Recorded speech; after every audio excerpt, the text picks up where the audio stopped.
I'm here with Deborah Finch of the USDA's Forest Service and Jeremy Vesbach, who's the Executive Director at the New Mexico Wildlife Federation.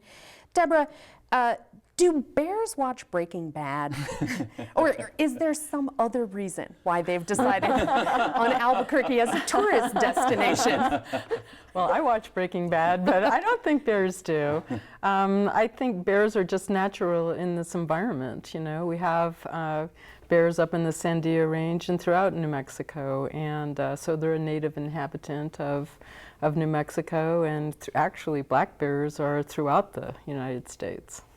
But they've recently decided to take in some of the sites in the city here. Yes. Well, you know, there's two factors going on here, at least.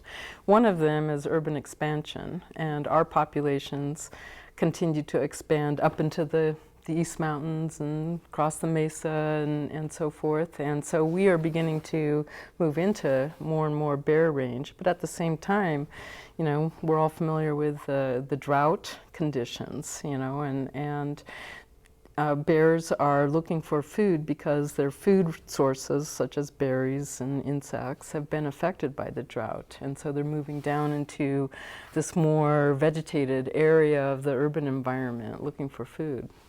Jeremy, we've heard some groups pushing to start feeding the bears for a couple of reasons. One, because they are so hungry, and folks are afraid they might, you know, really lose population.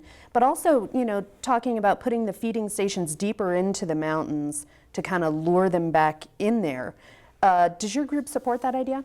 Oh, we don't. I think it's really being proposed as a short-term solution to a long-term problem. We have climate change. We're likely to see increasing levels of drought, and by feeding bears, it might be good in the short term. In the long term, it's going to just create a dependency. Even if it's looked at as a short-term solution, you're going to take the bears who are not getting into trouble, lure them into an easy food source. And you know, there is some, the people who are pushing it have said there's some scientific basis behind it, but really there's been no good science behind it. It's basically traced back to one person who is kind of notorious for feeding bears out of his mouth and trying to habituate bears. And so, you know, I think we really need to look at the long term, the habitat condition as a whole. There's about 1 million black bears in North America right now. And, you know, we need to look at the population as a whole and not just and how they are going to do in the long term. Now, if we get them through a drought, we're just creating a long-term problem, we think. Now, the Wildlife Federation is a conservation-minded sportsman's group, right? That's right. That's right. Been around since 1914. And your members hunt bears. Some Yes. of them? Yes. So what is the relationship between this population and hunting them? Well, I think hunting is an important part of managing wildlife populations, and you know, our state wildlife agency does try to look at populations and where they are and where they can allow hunting and what levels, you know, the population should be at. And so I think it's an important tool when you do see conflicts to have hunting available. And it's a long tradition that goes, you know, way back. And so I think that's really why a lot of our members are so passionate about the wildlife species. They have a very close tie to the outdoors and the wildlife. Deborah, what about feeding these bears? Why shouldn't we just help them through this drought? Well, you know, under drought conditions, without their natural food resources readily available, the carrying capacity of the environment is such that the bears can't survive. And so, in a sense, they're overpopulated in a drought situation. And that's normal for populations to cycle and go up and down according to environmental conditions. So if the conditions are poor, then the natural situation would probably cause bears to die off a bit, you know. And maybe the adult bears don't necessarily, you know, die, but they may not be reproducing as frequently, and their bear young might be reabsorbed, or they just don't give birth that year. And that's one way, a natural way to regulate bear populations under drought conditions.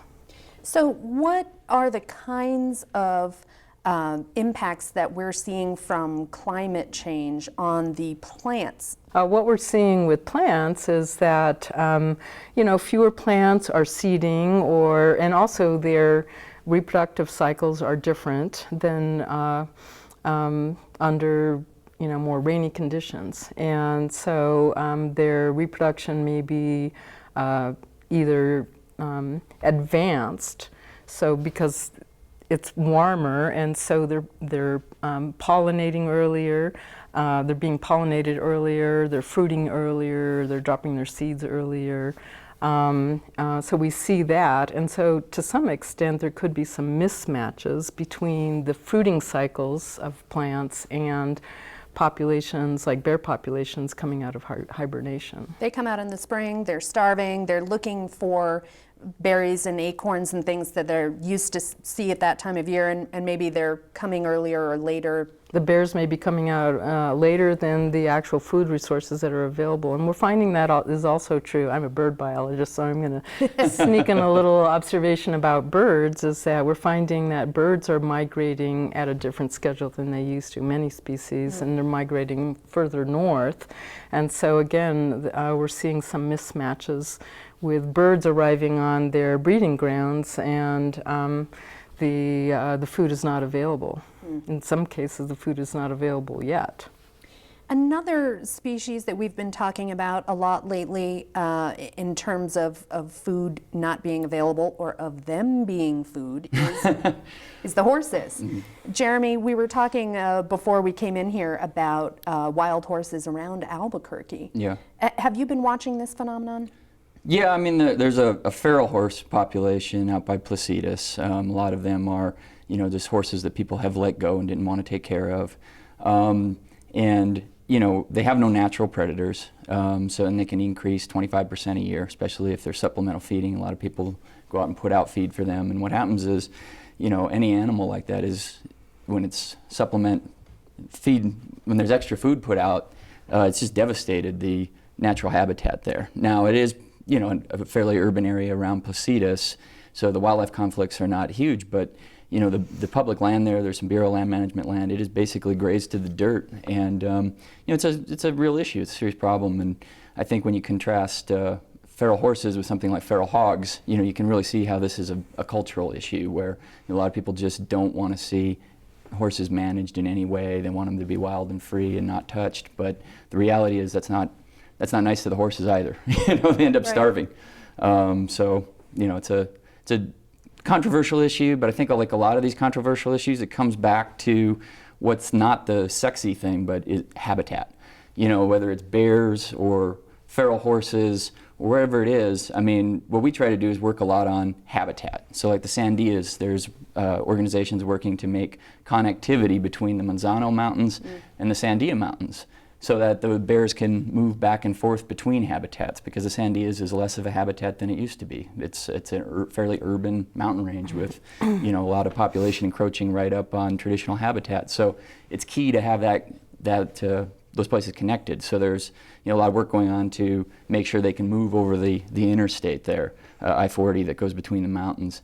And I think we're facing such a drastic change in habitat happening right before our eyes with these fires. I mean, you look at half the Jemez mountain range is completely different vegetation than it was 15 years ago. And keeping a connectivity, working on habitat to make sure it's in good condition. I mean, everybody's heard of the conflict over bears, over feral horses. Few people have heard of the Collaborative Forest Restoration Project, which allows managers on public lands to go out and thin the forests in a way that when the fire comes, it won't be as extreme, and can be more of a good forest than such a negative forest. So I think a lot of it just comes back to looking at habitat. Deborah, what can we do to manage the habitat for these horses? I mean, everybody loves horses. We like seeing the wild horses, but the fact is some folks are having problems with them on their property, and some folks are worried about hitting them on the street because they're running into the highway. Right. What should we be doing, or what are we doing? Well, my program specializes in restoration, and so he mentioned restoration in forests, but there's also restoration in rangelands that can be done, and this includes managing the habitat differently than what we're doing now. So this could include, managing cattle differently. And there's a variety of techniques that are being developed for allowing ranchers to adapt to climate change and especially to long-term droughts. But if you want to save the system to begin with, before it needs to be restored, then to some extent we have to manage the animals themselves because they're the ones that are doing the damage. And that may mean moving them. It may mean culling them, and sometimes there are sales of wild horses. Wild horses can be trained, especially the younger ones. To some extent, wild horses are a really important iconic image, and so that's why it's so difficult to remove them. But moving them is often one of the major ways to manage them. Jeremy, moving on to another animal, a few weeks ago we heard about a mountain lion down in Roswell that was prowling around an elementary school. What the heck are lions doing in town? Well, a lot of predatory species establish territories, and then the young animals they're not welcome in the mature animals' territory, so they have to go out and try to find their own place, and they can end up in all kinds of places. I mean, I remember sort of an animal one time that traveled the length of the Missouri River, So I don't think it was necessarily out, trying to establish a territory in an urban environment. Tell me but it wasn't hunting children. Mm-hmm. Yeah. Well, people do need to be careful around. They are a wild animal, and they are going to do what they need to do for food, and they have a fear of humans.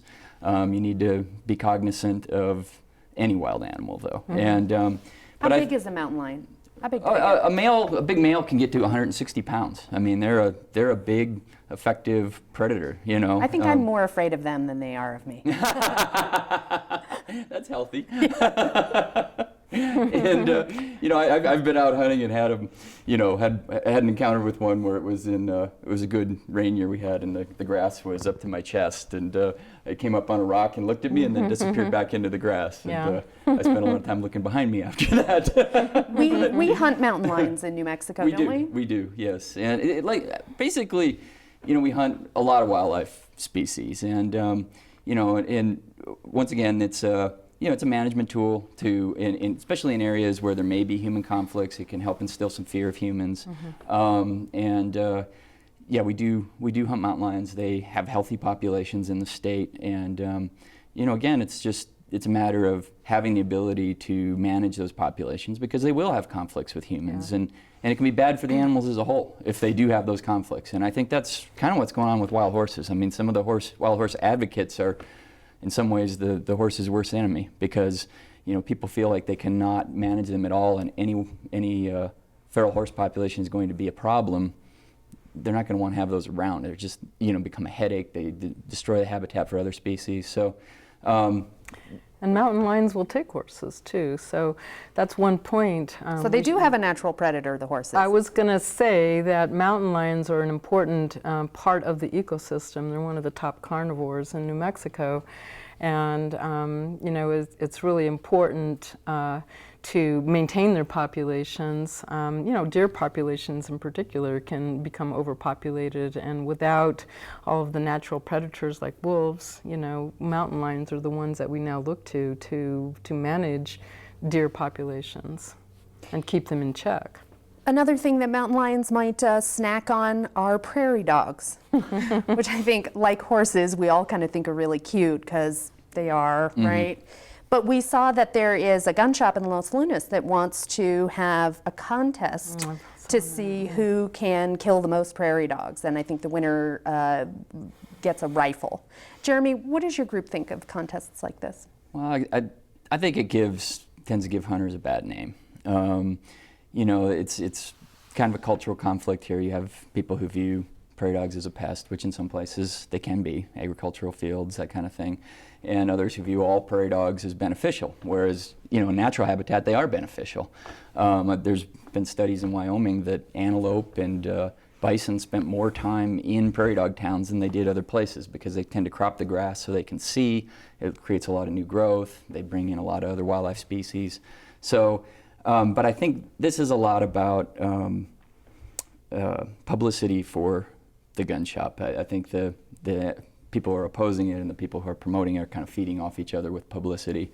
At the end of the day, you know, we try to focus more on habitat issues and bigger, broader issues and try not to get too ensnared into these, you know, flare-ups where a bunch of people fighting each other where we think they could probably actually all agree on working on improving habitat. But I think, you know, the person who's doing this got a lot of publicity out of the last go-round, and it's clear. I think that's what's being done again. It's even about if the publicity. even if it's canceled, you know, the contest is canceled, they'll probably still get a lot of guns sold, I would expect, because of the publicity. Yeah. You know, the prairie dogs, they are cute, but they also do cause some problems. You know, Absolutely. ranchers worry about their cattle falling Yep. in those holes. I had a woman tell me the other day that prairie dogs keep digging into her ditch and ruining her irrigation. But they're also a really important part of the ecosystem, aren't they, Deborah? Absolutely, and you know, I should mention that prairie dogs, black-tailed prairie dogs in particular here, have been decimated over the last 100 or more years since, you know, Europeans have settled, and their populations are down about 90%. And a plague, of course, is another reason that their populations get in trouble. But one of the species that many people really admire is the black-footed ferret, and that species is very closely associated to prairie dog populations. I don't think people know how many other critters eat prairie dogs. I mean, we think they just hang out and burrow and eat nuts and seeds or something, but they provide a food source for, tell us some of the animals that eat them. Well, of course, black-footed ferrets. Black-footed ferrets also burrow in the dens of abandoned prairie dog towns, and so prairie dogs are providing not just a food source, but also an important home for them, and also for other animals like burrowing owls, certain types of reptiles, toads, and tortoises, not tortoises, but turtles. And other animals that eat them include foxes, coyotes, hawks, many different kinds of hawks will pick out. In fact, I think that's one of the primary predators. They don't even need us to take care of them, Yeah. right? Prairie dogs have enough enemies. Yeah, and since they're in little towns, they're easy to find the town and then, you know, pick them off. We are out of time. Yeah. We went a little long. I know. But I want to thank you both for being with us here today. Yeah. Thank you.